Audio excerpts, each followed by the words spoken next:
Yes, so ito na yung pangalawang video natin. Yan, so start tayo. Trimmer. Yan. So, naka-ready naman na yan halos. Dinampot ko lang si tropa. Yan, so ninayos lang natin yung ating, nayos lang natin yung sa may bandang batok niya. Yan, para malinis siya tignan. Yan, pati sa kabila. FX trimmer. Yung gamit natin. Yan, naka-zero cut yan. So, yeah, so as you can see naman, kita-kita naman na kung medyo makapal pa naman yan. Kahit pa paano gagawa lang natin ng paraan. Ayan, so sa baba lang muna tayo. So yung mga tumubo ng konti, sa loob tayo gagawa ng guideline. So iwanan pa rin natin yan sa labas. Ayan, so makikita natin, gagawa natin guideline.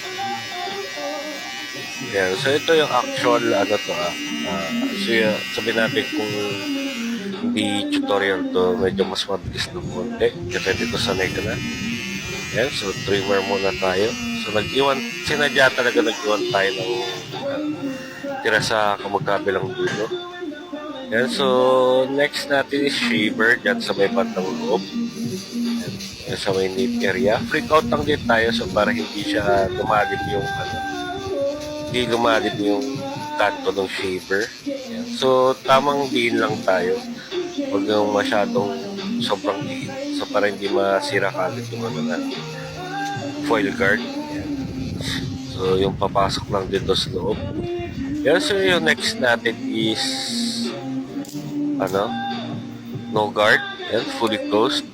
So naka-kimay tayo na blade. Yan. So corners lang gagamitin natin. Ito yung sa kimay na galing sa kulay green. So bigay sa atin ni Andis, Idol Andis. Yan. So naggawa na tayo ng guideline natin. Actually, tatlong lever. So hindi naman siya halos 1 inch, parang quarter or half. So adjust lever ulit tayo. Angat na naman ulit. Ayan. So freak out lang tayo, tamang freak out lang. Kasi pagka na naman tayo, aangat na naman tayo ng isa. Ayan. So adjust na naman ulit natin after nito. Baba ulit.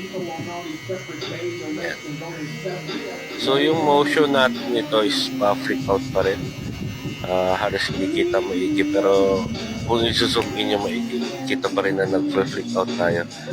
So pinakikiga ko pa rin yung nababawasan ng clipper. Yan. So yung corners tayo doon sa iba, bandang baba, tanggal lang natin ng konti. Yun, so 0.5 guard, yan, fully closed. Yan, so freak out lang. Yan, corners ulit. Yan, siyangat na naman natin ulit. So natutunan ko tong ganitong procedures, tagal na. Almost sabihin natin 9 years ago. Napanood ko na sa YouTube. Yung barbero show sa US. Yan, sa mga veterano. Nakalimutan ko na yung pangalan. So, ganito siya mag-blend. So, ganun na lang din nakasanayan ko. Yeah, so dito na portion na to. Yeah, so, nag-blend everplane na lang tayo. Kung bitik-bitik tayo na lang. Tapos, adjust ulit tayo. Yan. So, aangat na naman natin yan. Yan. So, yan naman usually pagka nag-flip ako from fully closed to adjust pababa pa open. Yan. So paangat palagi. So bibihira akong yung procedure na fully open and then ibang techniques. So ito yung mag-workout sa akin. Yan, so yung iba may kanya-kanya namang nakasanayan na procedures. Kasi sinasabi nila na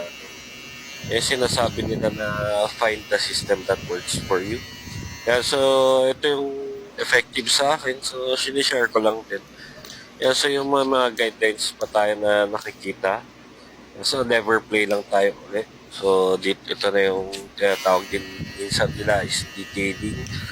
Kaya yung pagkatatapusin na natin yung haircut. Yan, so freak out lang tayo.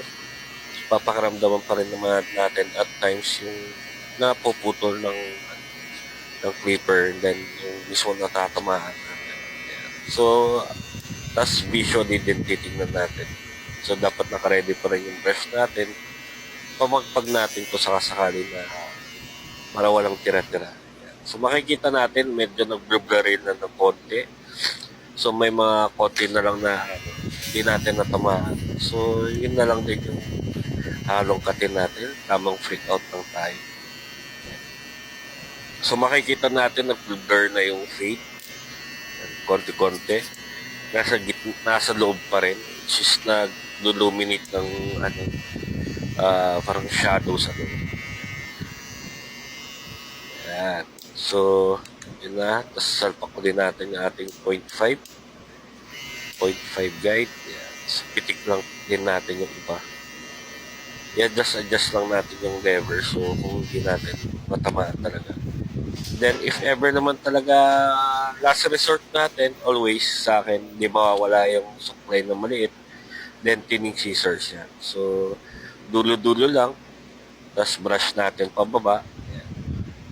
So, para matanggal natin yung walang didikit. Yan. So, makita natin kung natatanggal talaga natin yung weight lines. So, kailangan natin brush yun palagi. As always. So, yun. Hindi naman na natin kailangan apurahin. Yan.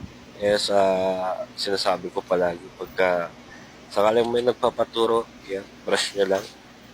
So, para alam natin na clean yung canvas natin. Then, scissor overcomb, kung hindi talaga natin makuha ng tinning scissors.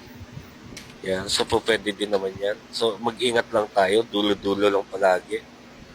So, kailangan maging attentive tayo. Yan. So, para hindi natin masobrahan, maputol natin those guidelines.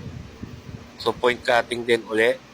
Same it goes sa first video natin.